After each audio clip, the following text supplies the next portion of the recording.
يا صباح كل حاجة حلوة على عيونكم يا رب، ويا رب كل حد بيتمنى حاجة ربنا يحققها له اكتر كمان. بصوا بقى النهاردة اليوم حماسي جدا جدا جدا. حرفيا كده المطبخ اتشقلب من حال لحال. وصل للحالة المزرية دي، وبصراحة كانت اكتر كمان، بس عشان ما نضحكش على بعض كانت اكتر من كده كمان، سوري. لان انا كنت تعبانه جدا جدا جدا فوق ما تتخيلوا. الدور اللي ماشي ده بجد صعب قوي. واول مره اوصل ان انا مش قادره اتحرك، يعني خلاص نايمه مش قادره اتحرك. اعراضه بقى سخونيه وكحه جامده جدا وتكسير في العظم وحاجات كتير. فطبعا كل اللي كان بيبقى في ايده حاجه بيحطها في اي حته، الرخامه تبقى بايظه. ال- الحوض مليان حاجات، وكان مليان اكتر من كده كمان. بس ده اول يوم ان انا اقوم وكده، فكنت قايمه بقى. دخلت ابتديت. بعد ما ابتديت كده وخلصت حبة حاجات يجي اكتر من نصهم، قلت ايه ده؟ انا ما بصورش معاكم ليه؟ ده انتوا وحشيني. طيب هبتدي اصور. فانتوا كده يعتبر ما شفتوش حاجة كمان من الكركبة اللي كانت حاصلة. تمام. وحبيت بقى اصور بقى فقرة الاطباق والمواعين والحاجات دي معاكم، عشان انتوا وحشيني جدا وعايزين نرغي كده سوا. ما يبقاش في حاجة مثلا اكون بعملها في الفيديو فمضطرة ان انا اقول لكم بعمل ايه او كده. لا، مواعين فاللي هو هنرغي بقى ونتكلم وكده. فحقيقي الدور ده صعب قوي يا بنات والله، فخلي بالكم من نفسكم. او دايما المناعة عسل ابيض في كوباية مية عليها ليمون، او حتى لوحدها كده. شوية مية دافيين الصبح. ممكن من الفلتر برضو، دكاترة كتير قالوا كده، عليهم بس معلقة عسل ابيض عشان ترفع معاكم المناعة. وان شاء الله ربنا يعافينا جميعا يعني. متأخر عليكم انا عارفة، وبتدخلوا تسألوني وتزعقولي وتعملوا كل حاجة في المسجات وفي الكومنتات وكده. والله حقكم عليا بجد. اول ما قدرت اللي هو اتعافى، قلت لا لازم بقى ايه، اشارككم بقى معايا ونتكلم بقى كتير عشان وحشني قوي. المهم ابتديت الاول كده، لملمت كل حاجة حطيتها في الحوض علشان تبقى كل الاطباق والحاجات اللي مش نظيفة في حتة واحدة. وابتدي بقى اخلص حاجة حاجة. بالمناسبة اللبانة اللي في ايدي دي حلوة قوي لو انتي عروسة وبتجهزي. هاتي اللبانة ستيل، بلاش جرانيت وسافل بتاع ده، جرانيت وسيراميك وحاجات من دي في اللبانات. هاتيها ستيل عشان تقدري كده تدعكي براحتك وتتظبطي يعني فيها موضوع. هي وكمان طاسة تكون للقلي، مثلا لو بطاطس او كده بتحتاج طاسة وبتدمر الطاسات. فهاتوا طاسة تكون غويطة ومرتفعة جدا للبطاطس. واللبانة دي اللبانة دي ستيل سافلون حلوة قوي ما شاء الله، بقالها 5 سنين زي الفل. وكمان برضو الحاجة الحلوة قوي في كل حاجة ومش هتندموا عليها وشيك جدا لو في عزومات، اللي هي الصواني البايركس دي. معاكي في اي حاجة، حلويات، اكل، فراخ معمر، مكرونة بشاميل، جلاش، اي حاجة تعمليها فيها شيك قوي وحلوة وسهلة وزي الفل. هي بس ان انتي ما تحطيهاش على نار مباشرة، طبعا هي فرن بس. وان انتي ما تطلعيهاش من الفرن، تحطيها مثلا على حاجة مبلولة او كده، لان لا قدر الله لو حصل كده ممكن لا قدر الله تفرقع. المهم بعد ما خلصت بقى حفلة المواعين دي، غسلت الحوض الاول بالصابون السائل عادي.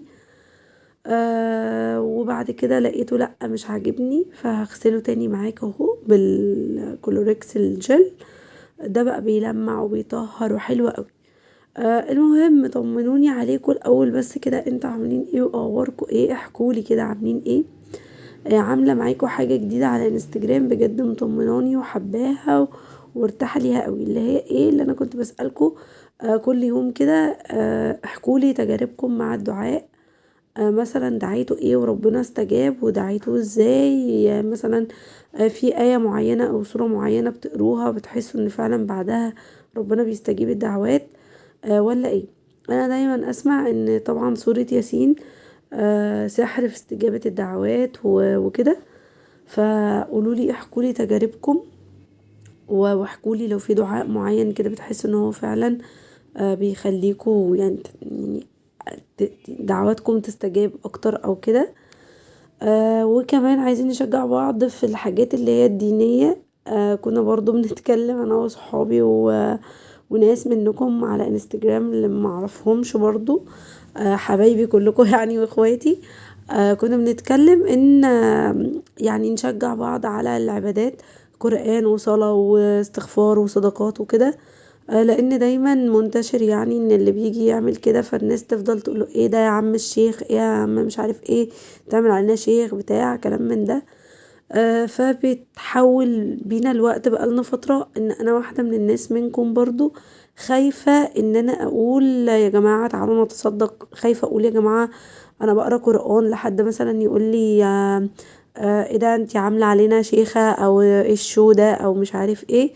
لحد ما اتشجعت كده وقلت لأ، اعمله بالنيات، وانا حاجة تبقى كويسة على بروفايلي، لو لا قدر الله جرالي حاجة في يوم لعل وعسى تكون صدقة جارية عني، لعل وعسى تكون حاجة بتشجع حد ان هو يقرا حاجة او يعمل عمل خير. فلأ، نشجع بعض ونسيبنا من كلام ان الناس ممكن تقول كذا او كذا. لأ بالعكس، نملى الدنيا كده صور قرآن وصور اعمال خير وحاجات تفرح. اللي يهبط التاني ياخد بايده ويقومه وكده. فربنا يتقبل مننا جميعا يا رب. ولقيتكم فرحانين بالموضوع ده فده فرحني اكتر بكتير والله، ولقيت ناس بتطبق وبيبعتولي صور وبتاع، فانت حبايبي. المهم الحوض ما كانش نضف في المرة الاولى بالصابون السائل، فروحت جايبة الكلوريكس الجل، ما اقتنعتش يعني وعملته كويس قوي بس سديته ونقعته شوية وبعدين جيت فضيته. خلاه زي الفل وبيلمع اهو زي الفل. وبعد كده جبت الازايز بقى كلها بقى غسلتها طبعا بالصابون كويس وكذا مرة، علشان طبعا احنا خارجين من دور صعب قوي، فطبعا لازم الحاجات دي كلها تتغسل وتبقى نظيفة وكده. و... وبسيبها بقى كده على جنب. كنت طبعا الاول بحطها في التلاجة، دلوقتي لا بسيبها كده عشان اللي عايز يشرب تبقى الموضوع سهل بالنسبة له. وما تبقاش المية ساقعة وكده. بعد ما خلصت كل حفلة الحوض ونضفته كويس جدا اهو. معلش انا اسفة وحياة ربنا الدور صعب جدا جدا جدا. بس خلصت بقى الحفلة هنا، جيت يمين شلت الفوطة دي. بتبقى بصوا بقى لما المية كلها لو انا بغسل بغيرها على طول علشان الرخامة لونها ما يبهتش من تحت الصفاية دي، لحين يعني ما نغير الصفاية بإذن الله. وجبت الباسكت الصغير ده ايدي ورجلي بقى في المطبخ تحفة قوي. غسلته لان وريتكم في اول الفيديو كان مرمي فيه حاجات وكده، وانا طبعا دايما بحط فيه كيس مش برمي فيه كده على طول. فغسلته كويس وبصوا حلوة قوي وعملي قوي، وكان رخيص قوي. انا مش عارفة دلوقتي طبعا مع غلو الاسعار دي بقى عامل كام دلوقتي، بس انا فاكرة كنت جايباه كان مثلا بحاجة وعشرين كده ساعتها، مش عارفة دلوقتي وصل لايه. بس يعني حاولوا تجيبوه هينفعكوا قوي. حطاه بقى جنبك على الرخامة تلمي فيه حاجات بتقشريها، حاجات اللي في ايديكوا على طول منديل مش عارف ايه، حاجات تقع علبة حاجة بتاع. فبجد حلو قوي. النهاردة بقى الفيديو كان برعاية الكلوريكس الجل ده، هو مفروض للأرضيات والحاجات دي بس بيلمع الستيل حلو قوي. وعمل حاجة بقى معايا في البوتاجاز هتشوفوها معايا دلوقتي. شايفين الحرق الجامد اللي في العين ده، اللي في الألمونيوم بتاعة العين؟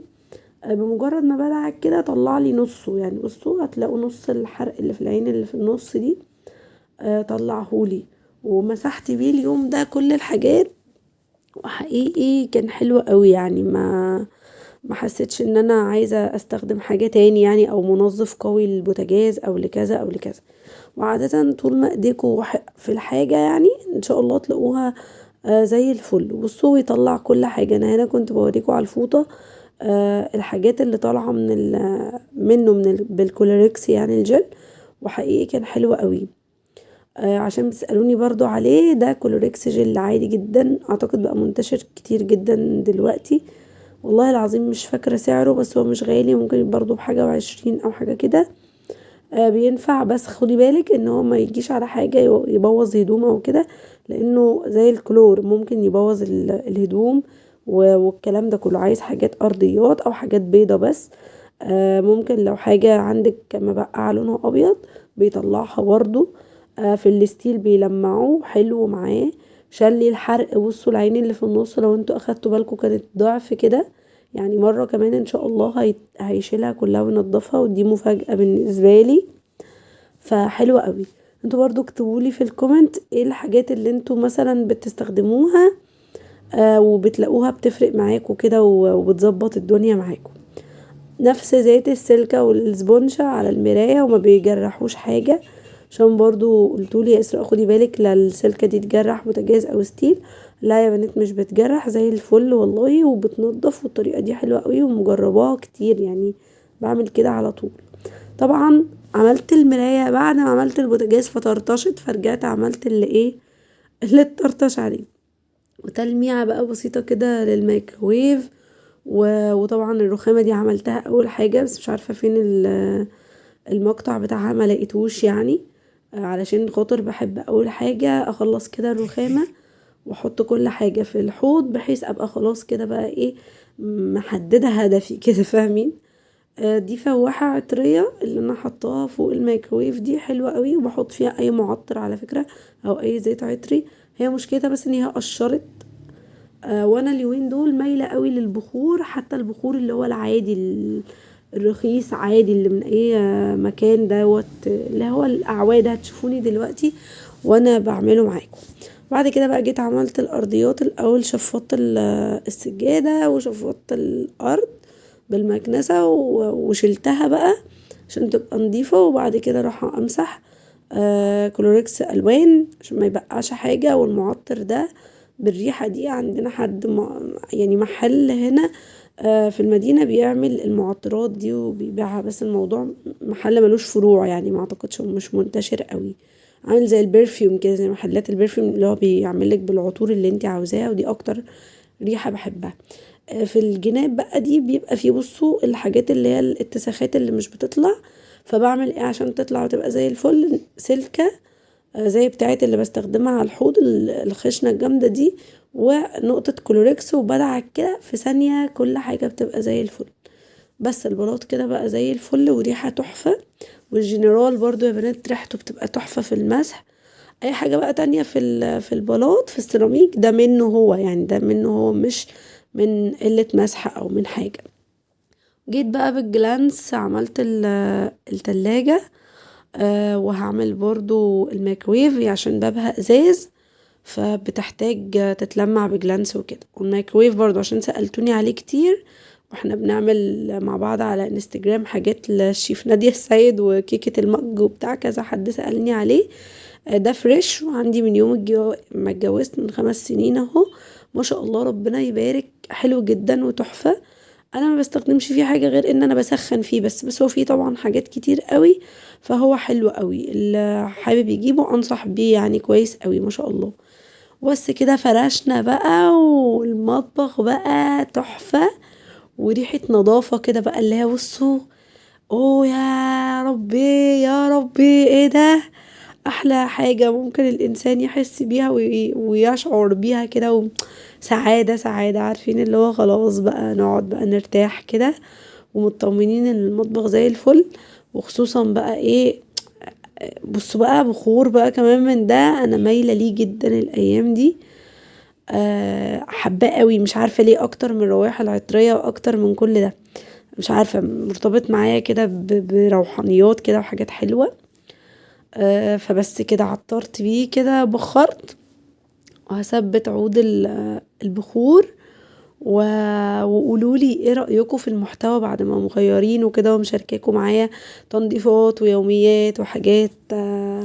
بس انا حاسه ان احنا بقينا نتكلم يعني، هي مش تنظيفات وروتينات واجواء من دي بس، لا انا عاجبني فكره ان احنا بنتكلم، احكي لكم عني، تسمعوني، تحكوا لي عنكم، نصيحه نقولها لبعض، حكايه بفضفض معاكم كانكم اخواتي واصحابي. فانا مش واخداها ان هي روتينات وتنظيفات وكده بس، قد ما واخداها ان هو مكان ان احنا بنفضفض وبنحكي مع بعض وبنفيد بعض. استراحة محارب بقى، كوباية زبادي وحطيت عليها البسكويت ده، جامد وتحفة وما حصلش. مش عارفة اسمه ايه، ايه ايه ما علينا، مش فاكرة. المهم يعني ان هو الاشكال دي بيتباع من محل اسمه الحمد عندنا في بلقيس، جايباه في الشارع بتاع مطبعة عويس عند الكنيسة، 15 جنيه الكيس ده، كله بيقعد فترة طويلة. وريته لكم قبل كده على الانستجرام، وكل اللي راح جابه عجبه جدا. عايزه اقول لكم ان في ناس كتير بتبيعه اونلاين وكده وبيبيعوه الضعف في السعر، فهو حقيقي حلو قوي. ويا رب فيديو النهارده يكون فاتكم وعجبكم، ويلا اشوفكم على خير في فيديوهات جايه تانية كتير ويا رب تكونوا بكل صحه وسعاده، ويلا باي باي.